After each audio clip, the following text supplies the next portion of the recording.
আজকের ভিডিওতে আমি তোমাদের ক্লাস 9 ইংলিশ বিষয়ের লেসন 9 দ্য নর্থ শিপ এই যে কবিতাটি রয়েছে, কবিতাটির লাইন বাই লাইন বাংলায় পড়াবো এবং সেই সঙ্গে কবিতাটির একটা ইনার মিনিং রয়েছে সে সম্পর্কেও আলোচনা করব। তো প্রত্যেককে welcome to our channel unique learning lab. আমি সোমা। তো আজকে চ্যানেলে যারা প্রথম এসেছো প্লিজ চ্যানেলটিকে সাবস্ক্রাইব করে নিয়ে পাশে থাকা বেল বাটনটিকে প্রেস করে অল করে রেখো সমস্ত ভিডিওগুলো নোটিফিকেশন পাওয়ার জন্য। আর আগে থেকেই যারা সাবস্ক্রাইব করে নিয়ে সঙ্গে রয়েছে তাদেরকে অসংখ্য ধন্যবাদ। এর আগে সমস্ত লেসনগুলো পড়ানো হয়ে গেছে, যারা দেখোনি আমি ডেসক্রিপশন বক্সে প্লেলিস্টের লিঙ্ক দিয়ে দেবো, সেখান থেকে তোমরা দেখে নিতে পারো। তো দেখো, দ্য নর্থ শিপ, নর্থ মানে হচ্ছে কি উত্তর, শিপ মানে হচ্ছে জাহাজ, তাহলে উত্তর দিকের জাহাজ বা দ্য নর্থ শিপ হচ্ছে কবিতাটির নাম। রাইটারকে ফিলিপ লার্কিন। এখানে দেখো the poet and the text, অর্থাৎ দ্য পোয়েট হচ্ছে কবি এবং দ্য টেক্সট, এবং টেক্সটটি কী সম্পর্কে সেটা একটু এখানে দেওয়া আছে। প্রথমে আমরা পড়ে নেব। দেখো, Philip Arthur Larkin 1922-1985 was a renowned English poet and novelist। তাহলে ফিলিপ আর্থার লার্কিন তিনি 1922 খ্রিস্টাব্দে জন্মগ্রহণ করেছেন এবং 1985 খ্রিস্টাব্দে তিনি মারা গিয়েছেন। ওয়াজ হচ্ছে ছিলেন, আর রিনাউন্ড মানে হচ্ছে খ্যাতনামা, ইংলিশ পোয়েট ইংরেজি কবি, অ্যান্ড নোভেলিস্ট এবং ঔপন্যাসিক। His first book of poetry, তার ফার্স্ট বুক অফ পোয়েট্রি মানে কবিতার ফার্স্ট বুক প্রথম বইটি ওয়াজ হচ্ছে ছিল the North Ship. The North Ship হচ্ছে তার কবিতার যে কবিতাগুলি লিখেছিলেন তার প্রথম বইটি। ফলোড বাই 2 নভেলস, তারপরে ফলোড মানে হচ্ছে তাকে অনুসরণ করে, মানে এরপরে তিনি আরও লিখেছিলেন দুটো নভেলস বা উপন্যাস। নভেলসগুলোর নাম কি? Jill and a girl in winter. He came to prominence, he মানে হচ্ছে তিনি, কেম টু প্রমিনেন্স মানে প্রকাশ্যে এসেছিলেন বা তিনি আরও খ্যাতনামা হয়েছিলেন ইন 1955 1955 খ্রিস্টাব্দে with the publication of his second collection of poems. কিসের সঙ্গে? উইথ দ্য পাবলিকেশন মানে প্রকাশ, কি প্রকাশ? Of his second collection of poems মানে কবিতার সেকেন্ড কালেকশন মানে দ্বিতীয় সংগ্রহ, দ্বিতীয়বার তার কবিতার সংগ্রহের জন্য 1955 খ্রিস্টাব্দে তিনি আরও মানে সামনাসামনি বা লক্ষণীয় হয়ে উঠেছিলেন। সেটা কি ছিল? The less deceived. ওকে, তাহলে সেই যে কবিতা সংগ্রহ অর্থাৎ কালেকশন অফ পোয়েমস সেটা হচ্ছে the less deceived. Followed by the Whitsun weddings and high windows. তাহলে ফলোড বাই মানে হচ্ছে অনুসরণ করেছিলেন, বা এরপরে তিনি আরও কি লিখেছিলেন? দ্য উইটসন ওয়েডিংস এবং হাই উইন্ডোজ। হি ওয়াজ অফার্ড মানে তাকে অফার করা হয়েছিল বা দেওয়া হয়েছিল the position of poet laureate. Position মানে হচ্ছে একটা জায়গা, কোথায়? পোয়েট লরেট হচ্ছে রাজকবি হিসেবে। ইন 1984 1984 খ্রিস্টাব্দে, তাহলে 1984 খ্রিস্টাব্দে তাকে রাজকবি যে সম্মানটা, সেই সম্মানটা তাকে দেওয়া হচ্ছিল, বাট কিন্তু হি ডিক্লাইন্ড ইট। ডিক্লাইন্ড মানে হচ্ছে অস্বীকার করা, তিনি এটাকে অস্বীকার করেছিলেন বা ফিরিয়ে দিয়েছিলেন, তার মানে তিনি সেটা নেননি বা গ্রহণ করেননি। এবার এখানে দেখো, আমরা এখানে টেক্সটটি সম্পর্কে একটু দেওয়া রয়েছে, দু চার কথা আমরা পড়ে নিই। দিস পোয়েম, এই কবিতাটি ডিসক্রাইবস বর্ণনা দেয় দ্য জার্নি মানে যাত্রা অফ 3 শিপস, 3টি জাহাজে। তাহলে এই কবিতাটিতে আমরা কি পড়ব? 3টি জাহাজের যাত্রাপথ। That head to different destination. Head মানে হচ্ছে পাড়ি দেওয়া বা এগিয়ে যাওয়া, কোন দিকে? ডিফারেন্ট মানে আলাদা, ডেস্টিনেশনস মানে হচ্ছে গন্তব্যস্থল, যে 3টে জাহাজ 3 দিকে যাবে অর্থাৎ তাদের গন্তব্যস্থল আলাদা আলাদা। হোয়াইল মানে যেখানে বা যখন 2 শিপস রিটার্ন, 2টো জাহাজ রিটার্ন হচ্ছে ফিরে আসে। 1 প্রেসেস ফরওয়ার্ড, প্রেসেস মানে হচ্ছে একদম অগ্রসর হয়ে যাওয়া সামনের দিকে, প্রেসেস ফরওয়ার্ড হচ্ছে সামনের দিকে অগ্রসর হয়ে যাওয়া। অ্যান্ড ফেসেস এবং মুখোমুখি হয় পেরিলস, পেরিলস মানে হচ্ছে বিপদ। টু কন্টিনিউ মানে চালিয়ে যেতে ইটস লং অনওয়ার্ড জার্নি, তার সেই লং হচ্ছে দীর্ঘ, যে অনওয়ার্ড জার্নি অর্থাৎ দীর্ঘ যে তার যে যাত্রাপথ, সেখানে সে কি কিসের সম্মুখীন হয়? অনেক বিপদের সম্মুখীন হয়। Almost like a symbol of aspiration, almost মানে যেটা প্রায় কি বলা চলে? Like a symbol of aspiration. Aspiration মানে হচ্ছে আকাঙ্ক্ষা বা আশা, প্রত্যাশা, আমাদের যে প্রত্যাশাগুলো থাকে বা আমরা যেটা চাই, ইচ্ছে, তো তার একটা symbol. That ওভারকামস all obstacles, that ওভারকামস, overcome মানে হচ্ছে অতিক্রম করা, অল অবস্টেকলস সমস্ত ধরনের যে প্রতিবন্ধকতা, বাধা, সমস্ত কিছু অতিক্রম করার একটা সিম্বল হচ্ছে এই যে থার্ড অর্থাৎ তৃতীয় যে জাহাজটি, সেই জাহাজটি এই যে বলছে যে ফেসেস পেরিলস মানে বিপদের সম্মুখীন হয় to continue it's long onward journey, তার যে দীর্ঘ যাত্রাপথে বিভিন্ন ধরনের বিপদের সম্মুখীন হয়। তো এটা একটা সিম্বল, আমাদের যে বাস্তব জীবনের যে আকাঙ্ক্ষাগুলো সেগুলো কিন্তু আমরা যেটা কি হয়, সমস্ত ধরনের বাধা বিপত্তিকে পেরিয়ে কিন্তু আমরা এগিয়ে চলি আমাদের আকাঙ্ক্ষা পূরণের জন্য। ওকে, তো কবিতাটি আমরা পড়ি, আরও পড়তে পড়তে আরও বুঝতে পারবো। ইনার মিনিং রয়েছে কবিতার খুব সুন্দর।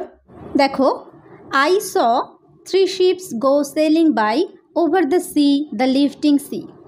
আই হচ্ছে কবি নিজেকে বলেছেন যে আই মানে আমি, স হচ্ছে দেখেছিলাম, 3 ships 3টি জাহাজ, গো সেলিং বাই মানে পাড়ি দিয়েছে, ওভার দ্য সি সমুদ্রে, the lifting sea, lifting sea মানে হচ্ছে যে সমুদ্র জাহাজ চলার জন্য অনুকূল, অর্থাৎ মানে জাহাজে যে পরিমাণে স্রোত প্রয়োজন হয় সমুদ্রে একটা জাহাজ চলার জন্য সেরকম রয়েছে, অর্থাৎ অনুকূল একটা পরিবেশকে এখানে বলা হয়েছে যে লিফটিং সি এর দ্বারা।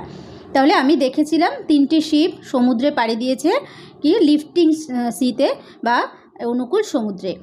And the wind rose in the morning sky, and এবং দ্য উইন্ড মানে বাতাস, রোজ রোজ মানে বয়ে চলেছিল, ইন দ্য মর্নিং স্কাই মানে সকালের আকাশে।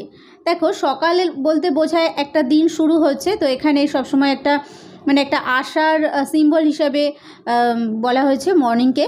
তাহলে সকালবেলায় যে মর্নিং আকাশ, সকালের আকাশ বাতাসে পরিপূর্ণ, তার মানে যে বাতাসটা প্রয়োজন সমুদ্রে জাহাজ চলার জন্য, অর্থাৎ সব দিক দিয়ে একটা উপযুক্ত বা অনুকূল পরিবেশকেই বোঝানো হয়েছে।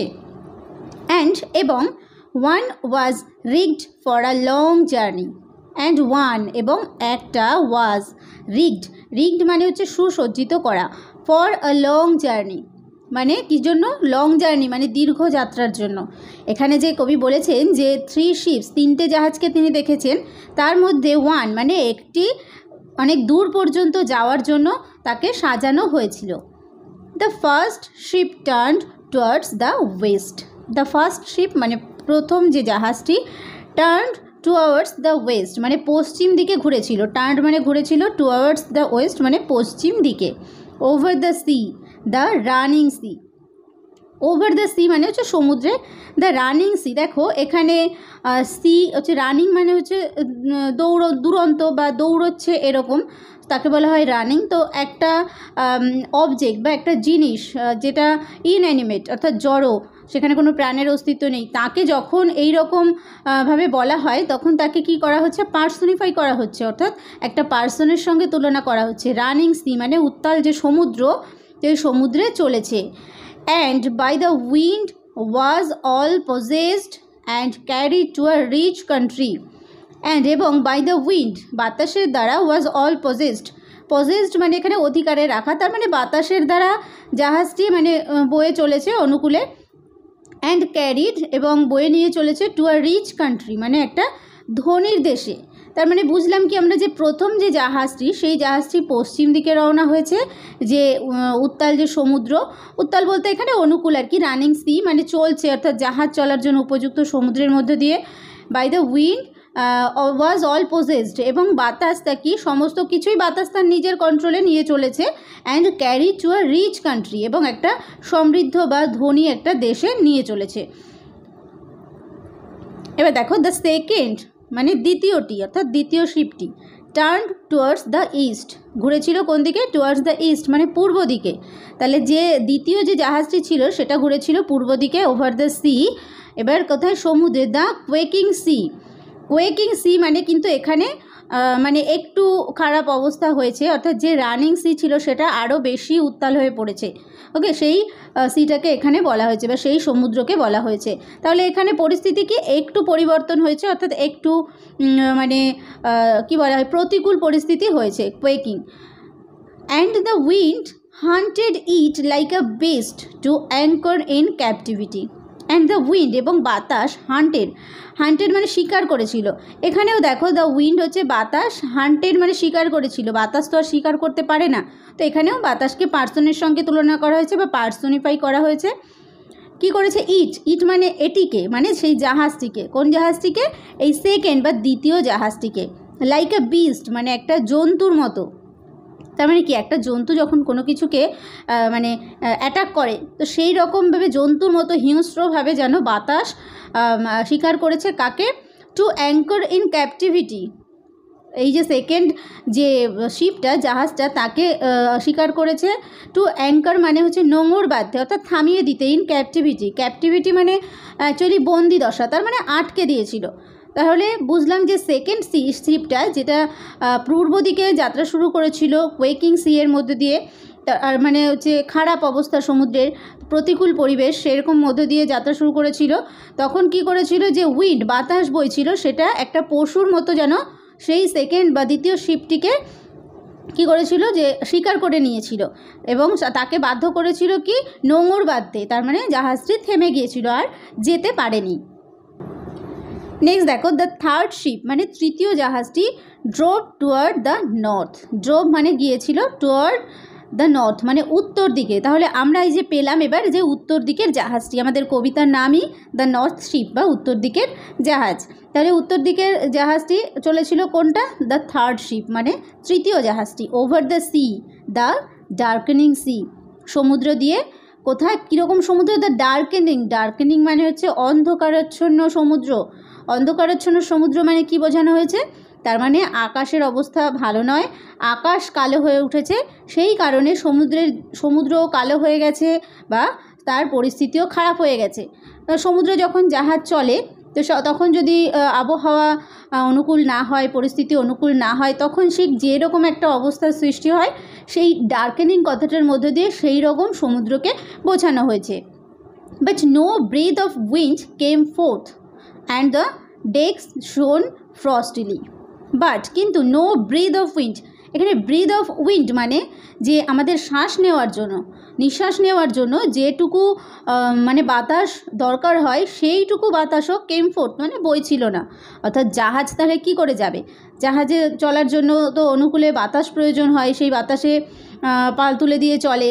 তো সেই যে অনুকূলে যে বাতাস, অর্থাৎ যে আমাদের যে শ্বাস প্রশ্বাস নেওয়ার জন্য যে ন্যূনতম যে বাতাসটুকু প্রয়োজন হয়, সেই বাতাসটুকুও যেন বইছিল না। অ্যান্ড দ্য ডেক্স, এবং সেই পাটাতনগুলি, জাহাজের যে পাটাতন, সেগুলি শোন ফ্রস্টিলি, শোন মানে হচ্ছে চকচক করছিল, ফ্রস্টিলি মানে হচ্ছে তুষারাচ্ছন্ন হয়ে। তাহলে সেই জাহাজের পাটাতনগুলি তুষারাচ্ছন্ন হয়ে চকচক করছিল। তাহলে বোঝা গেল কি, এই যে থার্ড শিপ বা তৃতীয় শিপটি যেটা উত্তর দিকে চলেছিল, সেটা কিন্তু একদমই খারাপ পরিস্থিতির মধ্য দিয়ে চলেছিল এবং আকাশের অবস্থাও ভালো ছিল না। সেই কারণে সমুদ্রও ডার্ক হয়ে গিয়েছিল, তার মানে সমুদ্রের জল, কোনো বাতাস বইছিল না, ডেক্সগুলো পুরো মানে ফ্রস্ট বা কুয়াশাতে, মানে বরফে অ্যাকচুয়ালি তুষারাবৃত হয়ে গিয়েছিল। The northern sky rose high and black. The northern sky মানে উত্তর দিকের আকাশ, রোজ হাই অ্যান্ড ব্ল্যাক মানে মানে এতটাই খারাপ যে পুরো একদম কালো হয়ে উঠেছিল। তার মানে একটা খারাপ পরিস্থিতির ইঙ্গিত দিচ্ছে এখানে। Over the proud unfruitful sea, এখানে কি বলছে? প্রাউড, প্রাউড মানে হচ্ছে গর্বিত, আর আনফ্রুটফুল মানে যেটার কোনো আমরা জানি যে নিষ্ফলা যাকে বলা হয়, তার মানে এখানে খারাপ, অর্থাৎ যেটা কোনো মানে কাজেই আসে না, এই রকম যে গর্বিত যে সি, সেই সিটা যেন আরও মানে উঁচু এবং কালো হয়ে উঠেছিল। কার কাছে? এই যে তৃতীয় শিপটার কাছে। East and west the ships came back happily or unhappily. East and west, পূর্ব দিকের এবং পশ্চিম দিকের দ্য শিপস, জাহাজগুলি কেম ব্যাক, ফিরে এসেছিল, হ্যাপিলি আর আনহ্যাপিলি। কেউ খুশি হয়ে ফিরে এসেছিল বা কেউ আনহ্যাপিলি ফিরে এসেছিল বা খুশি ছিল না, সেরকমভাবে তারা ফিরে এসেছিল। বাট কিন্তু দ্য থার্ড, তৃতীয়টি ওয়েন্ট ওয়াইড অ্যান্ড ফার, চলে গিয়েছিল অনেক দূরে। ওয়াইড অ্যান্ড ফার মানে হচ্ছে অনেক দূরে। Into an unforgiving sea, unforgiving মানে হচ্ছে এখানে বলা হয়েছে আনফরগিভ মানে কি? ফরগিভ মানে হচ্ছে ক্ষমা করা, তাহলে যে ক্ষমা করে না, অ্যাকচুয়ালি এখানে নির্মম বা নিষ্ঠুর সমুদ্র বলা হয়েছে, যে একটা নিষ্ঠুর সমুদ্রের মধ্যে দিয়ে তৃতীয় শিপটি অনেক দূর চলে গিয়েছিল। Under a fire spilling star, fire spilling star এখানে জ্বলন্ত মানে তারা, জ্বলন্ত তারার নিচে যেন চলে গিয়েছিল। তো এখানে যে জাহাজে যারা পাড়ি দেন, মানে জাহাজের যে নাবিকেরা, তারা কিন্তু মানে তারা দেখে তারা দিক নির্দেশ করে, মানে কোন দিকে যাবে। তো সেই তারাটাও যেন তাদের কাছে মানে এত দুর্বিষহ হয়ে উঠেছিল, সেই কারণে এখানে ফায়ার স্পিলিং বলা হয়েছে, মানে যে একদম জ্বলন্ত তারার মধ্য দিয়ে। And it was rigged for a long journey, এবং এটাকে সুসজ্জিত করা হয়েছিল লং জার্নি বা দীর্ঘ যাত্রার জন্য। তাহলে আমরা 3টে জাহাজ নিয়ে পড়লাম। প্রথম জাহাজটি চলেছে পশ্চিম দিকে, দ্বিতীয় জাহাজটি চলেছে পূর্ব দিকে এবং তৃতীয় জাহাজটি চলেছে উত্তর দিকে। কিন্তু প্রথম জাহাজটি কি মানে যে পরিস্থিতি, তার পরিস্থিতি অনুকূল ছিল, বাট দ্বিতীয় জাহাজ যেটি, সেই জাহাজটিকে বাতাস গ্রাস করে নিয়েছিল, মানে তার পরিস্থিতি খারাপ হয়ে উঠেছিল, সে তখন নোঙর বাঁধতে বাধ্য হয়েছিল, অর্থাৎ তার যেতে পারেনি। তৃতীয় জাহাজটি দেখো অনেক প্রতিকূল পরিস্থিতির সত্ত্বেও কিন্তু সে কিন্তু এগিয়ে চলেছিল। তো তাহলে এখানে আবার বলা হয়েছে যে ইস্ট এবং ওয়েস্ট শিপস কেম ব্যাক, পূর্ব এবং পশ্চিমের যে শিপ বা প্রথম এবং দ্বিতীয় শিপগুলো কিন্তু ফিরে এসেছিল, কিন্তু থার্ড যে শিপ সেটা কিন্তু চলে গিয়েছিল সেই নিষ্ঠুর সমুদ্রের মধ্য দিয়ে। এটাকে যেহেতু কী করা হয়েছিল, rigged for a long journey, মানে দীর্ঘ যাত্রার জন্য সুসজ্জিত করা হয়েছিল। তো এই যে কবিতাটি, এই কবিতাটির মধ্য দিয়ে কবি আর্থার লার্কিন কিন্তু বোঝাতে চেয়েছেন আমাদের যে মানব জীবন যে বিভিন্ন পরিস্থিতির শিকার হয়। কারোর জীবন স্মুথলি চলে, কারোর পরিস্থিতি মোটামুটি খারাপের মতো থাকে, আবার এমন কারো পরিস্থিতি হয় মানে প্রচুর জটিল পরিস্থিতির মধ্য দিয়েও তাদেরকে এগিয়ে যেতে হয়। ওকে, সেটা যে কোনো ক্ষেত্রেই হতে পারে, কেউ পড়াশোনার ক্ষেত্রে, জীবনে সেটেলমেন্টের ক্ষেত্রে, বিভিন্ন ক্ষেত্রেই হতে পারে। দেখা যায় যে অনেক প্রতিকূল পরিস্থিতির মধ্য দিয়ে আমাদেরকে পার হতে হয়। তো এই কবিতার মধ্য দিয়ে কিন্তু আমাদের বাস্তব জীবনকে কবি তুলে ধরেছেন। তো প্রত্যেকটা কবিতারই কিন্তু একটা ইনার মিনিং এবং একটা লাইন বাই লাইন মিনিং থাকে। তো এই কবিতার মধ্য দিয়ে আমরা আমাদের একটা বাস্তব জীবনের একটা লেসন আমরা শিখতে পারি। তো নেক্সট ক্লাসে আমরা এই কবিতার যে এক্সারসাইজগুলো রয়েছে, অর্থাৎ প্রশ্নগুলো রয়েছে, সেই প্রশ্নগুলো সলভ করব। আজকের ভিডিওটি এই পর্যন্ত। ভিডিওটি ভালো লাগলে লাইক করো, কমেন্ট করো, চ্যানেলে নতুন হয়ে থাকলে অবশ্যই চ্যানেলটিকে সাবস্ক্রাইব করে নিয়ে সঙ্গে থেকো। আর ভিডিওটি শেষ পর্যন্ত দেখার জন্য প্রত্যেককে থ্যাংক ইউ। দেখা হবে পরের ভিডিওতে।